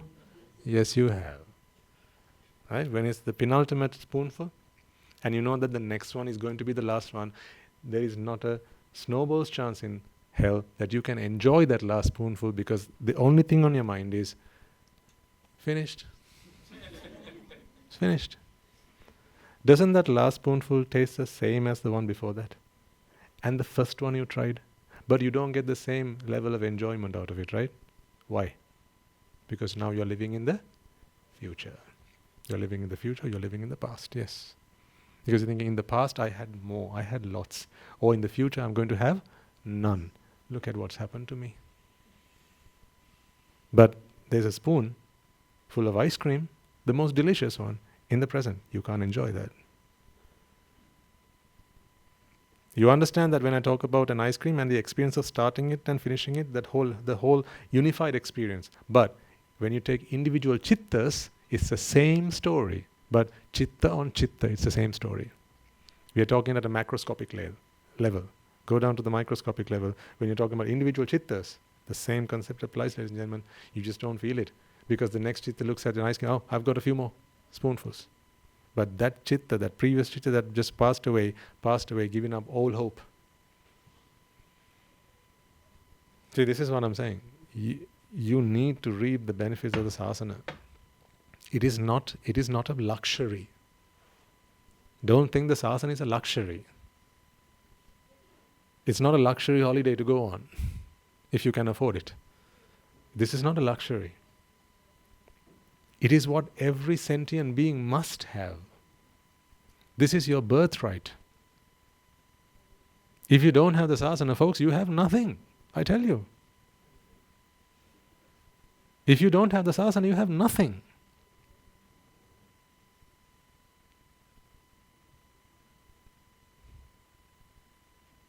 Because look at this.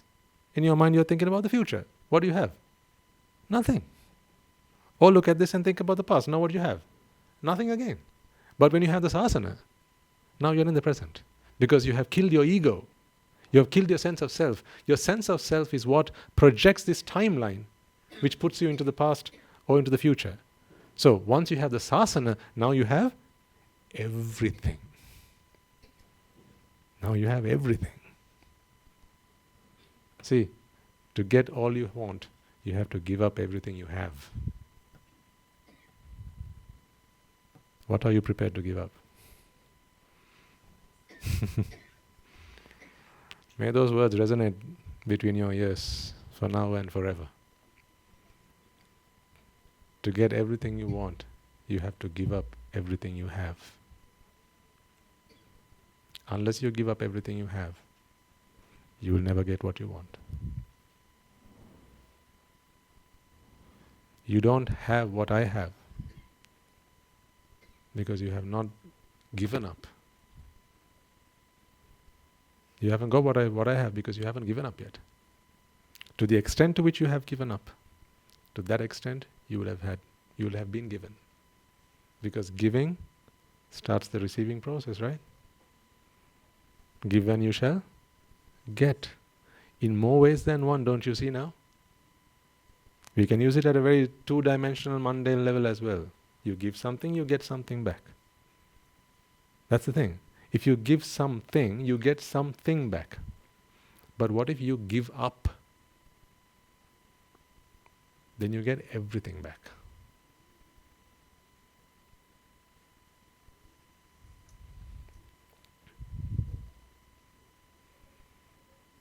So reflect on these truths. We're almost at the end of the time we have for this morning's talk. Reflect on these truths, folks. Come up with a name that is representative of who you are, your current mindset. And we'll give you another opportunity in another few weeks, few months' time to come up with version 2 of that. Karuna Chutta Chutta can become one day Karuna Dasa.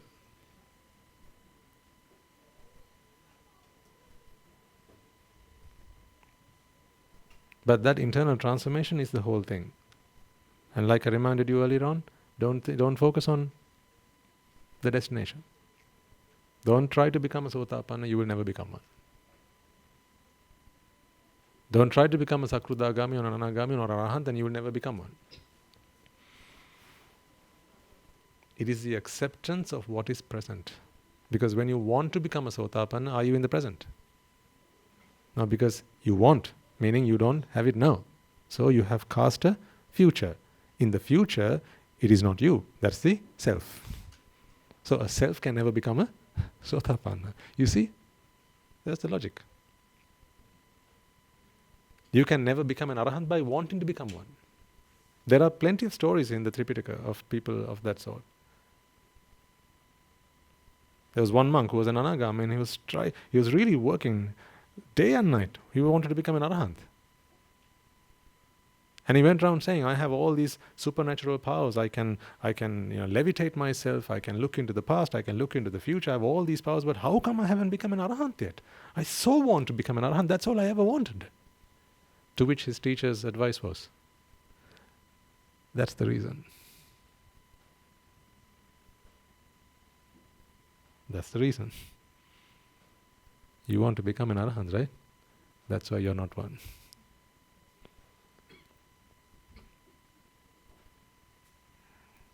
I'll close with one little example, something that will help you make sense of this as well. At the monastery, we appoint teachers. Once we feel that a Swami is ready, so everyone has a teacher. Every one of our residents has an individual teacher. So they take weekly meetings, at the very least, once a week, and they discuss their spiritual, personal development, all those aspects. So we appoint teachers from time to time. Every year at least we appoint teachers. So one of the requirements is that they're a high ordained monk. So when teachers are appointed, there are some who don't qualify yet. So it's not a life sentence, they just don't qualify yet. Meaning there are things that they have to work on still. So I always say, when I talk to our students, Swami Nuhansa, if ever you feel the need to come and ask, how come I'm not a teacher yet? I'm also high ordained. I've also been a monk for this long. How come I'm not a teacher yet? The answer is, that's the reason. Because what we have, lo and behold, is someone who does not know how to contemplate the Dhamma and help themselves come out of this yearning to become a teacher. Then they don't qualify to be a teacher, do they? Because they don't know how to apply the Dhamma, to come out of that mental vexation.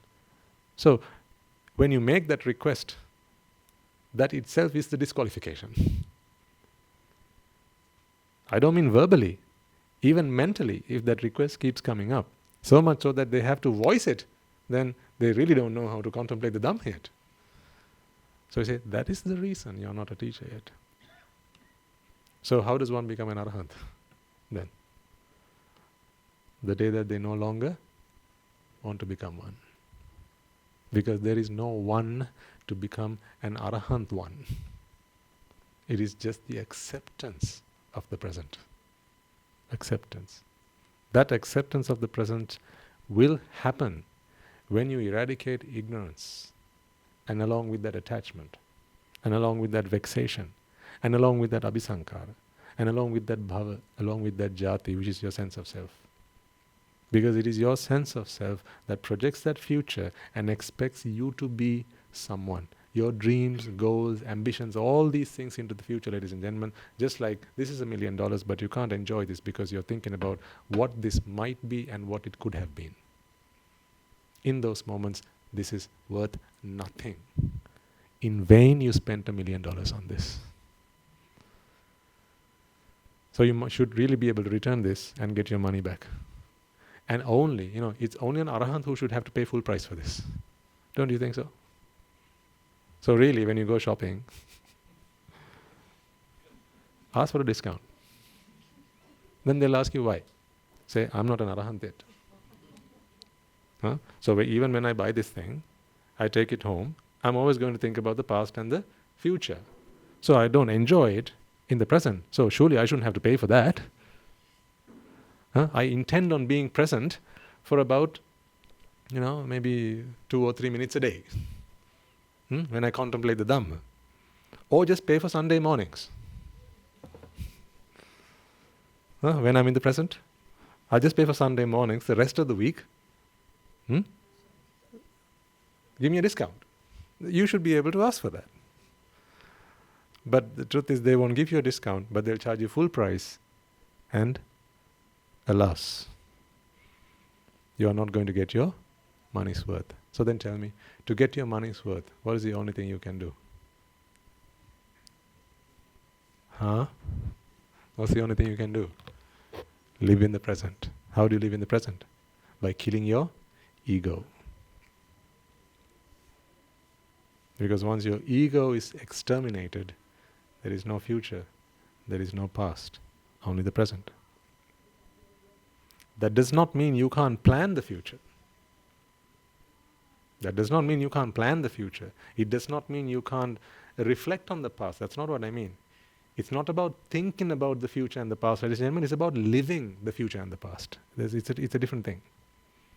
You must always be able to live in the present, but think about the future, think about the past, plan for the future. All these things you can do. So before you arrived here, didn't we plan for this? Didn't we have the chairs laid out and the room set up and all this done? When you didn't do it, it's not like you arrived and oh, you're here. Oh, you might as well just put the chairs out then. It's not like that. We planned the future, but we didn't live in the future. Always lived in the present. You can't live in the present when your ego steps in. Does that make sense? So what is your net worth then? Think about all your material possessions, all the things you have, spent on, the three-bedroom house, or the, three-story house. Sorry, before it was an insult. 3-bedroom, not 3-bedroom. Your 3-story house, huh? And your 5 Mercedes that you have parked outside, right? And your tennis court, and your swimming pool, and your gymnasium, right? And all that, and your business. This is the empire that you have built around you, right? And all your jewelry in your thing and all that, right? So considering all that, right, what is your net worth? It all depends, doesn't it? What does it depend on? Whether you live in the present or not. If the moment I show you one of your possessions and you start thinking about what it could have been or what it might be, its worth is nothing. Then your net worth becomes nil. All right, you worthless people. Become someone who is worthyship. Become someone who is worthy. Then you will be worshipped. Become someone who is worthy. Ditte dittamatta. Right, shall we leave it there? I won't do a long merit transfer today because there'll be other sessions after this. Make the most of your presence here today, ladies and gentlemen. This is all for you. Our Swami Nama's work very hard to make all this happen for you. I always say this is just one face. There are many behind the scenes. Guru Handro sends his compliments as well. He was asking me after you, is everyone doing okay? He reminded me, you haven't done 3 sermons now. Because typically when you arrive at the monastery, we give this opportunity for you to experience another one of our Swami Nuances, but as I hadn't spoken to you for a while, he wanted me to make sure that our children are happy and safe and in good hands, right? And so all that. So he insisted that I should do this sermon today as well. Some of our other Swami Nuances also came and reminded me, including Sudasi Handro. He also said, Swami Nuances, you haven't spoken to them in 3 weeks now. You had better talk to them. So that's what I'm saying, if it were down to me, I would probably have had another Swami Nuances, because what I want you to do is to experience all the other apples that grow on this tree. There's so much there, not just this one apple. But the people here, the Anagarika Mahatmyas, the Swami Nuances, the Anagarika Mahatyas, they just want to look after you and make sure that you're happy when you come here, you feel at home, and you can make the most of your stay here. So you've already made the adventure coming this way. Make sure that you spend the rest of your day very productively. Be as mindful as you can. Try and live in the present. Try and live in the present. You will have a sermon later on in the afternoon as well. Perhaps Guru Handro might talk to you about that as well. When you're in the Velimalu, contemplate on the Dhamma you have already learnt. Reflect. Don't let a moment pass by. We are here to win. Okay? Alright. So then, by the power of all the merits we have all acquired this morning, observing the precepts, bringing yourselves here and looking after each other, and setting up this environment which is conducive to everyone's practice, as well as in inviting the Swami Nuances to deliver the sermon, listening to the sermon and contemplating the Dhamma, may by the power of all these merits, may we all attain the supreme bliss of Nibbāna. Sadhu, sadhu, sadhu.